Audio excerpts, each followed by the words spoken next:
এর জন্য তাকে উৎসাহিত করছে তারাই। মানে কি ব্যবসা করাইবে? আমাকে দিয়ে মাদক ব্যবসা করাইতে চায়।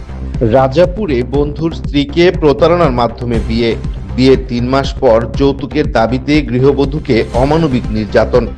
স্বামী রিয়াজ ফরাজির বিরুদ্ধে ঝালকাঠি আদালতে মামলা। ঝালকাঠি থেকে মোল্লা শাওন।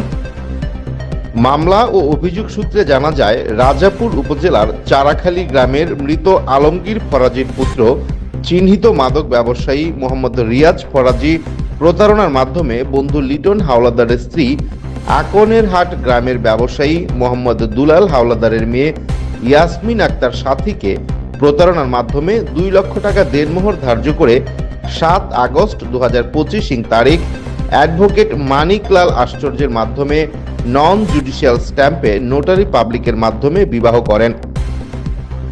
এরপর পুনরায় রেজিস্ট্রি কাবিনের জন্য শুক্রাগড় ইউনিয়নের কাজী শামসুর রহমানের মাধ্যমে 7 নভেম্বর 2025 তারিখ ইসলামী শরীয়ত মোতাবেক বিবাহ করেন।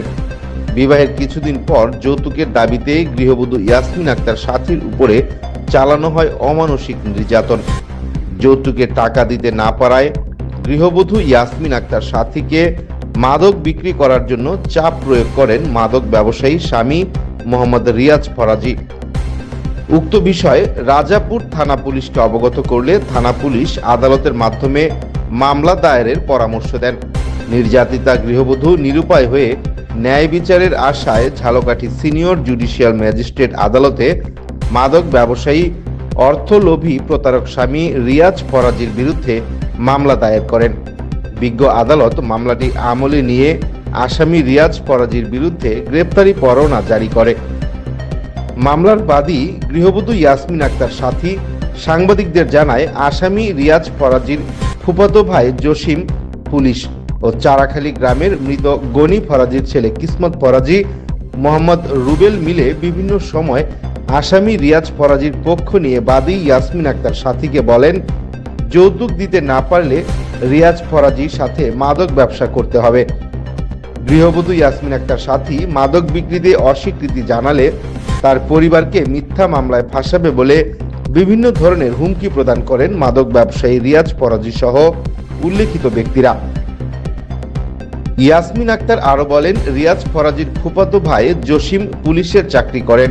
সেই চাকরির ক্ষমতা বলে বিভিন্ন সময় ওই গৃহবধূকে শারীরিক ও মানসিক নির্যাতন চালায় এবং রাজাপুরের কাজী অফিসে গিয়ে কাবিননামা না দেওয়ার জন্য কাজীকে হুমকি প্রদান করেন এবং মামলার বাদী ইয়াসমিন আক্তার সাথীকে মাদক ব্যবসায়ী রিয়াজ ফরাজি মাদক বিক্রি করার জন্য চাপ প্রয়োগ করেন, এমনটাই সাংবাদিকদের জানিয়েছেন।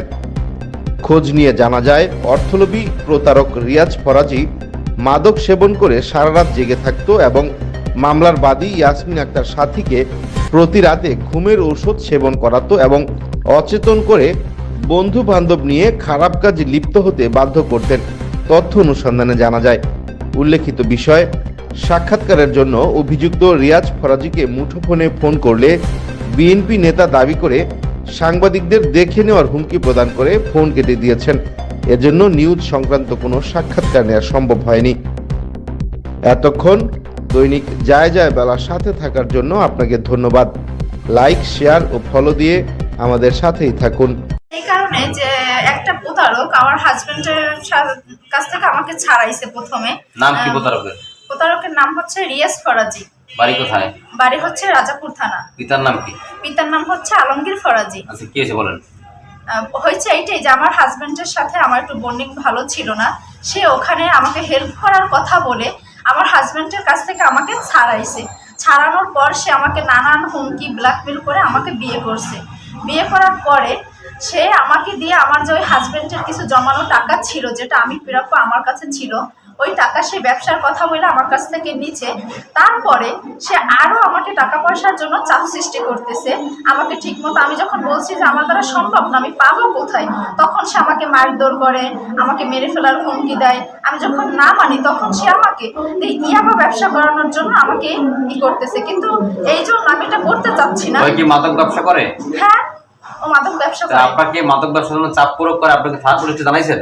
অবশ্যই না, আমি জানাই নাই। ও আমাকে এমন ভাবে ব্ল্যাকমেল করে আমি যে থানা পর্যন্ত যাইয়ে পৌঁছাবো, ঠিক আছে, ও আমাকে এইরকম বলে যায় না ওর হাতে।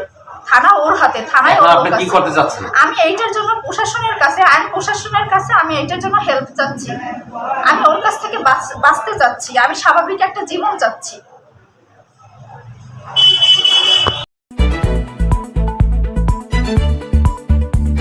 দৈনিক যায় যায় বেলা, সত্যের সন্ধানে সারাক্ষণ।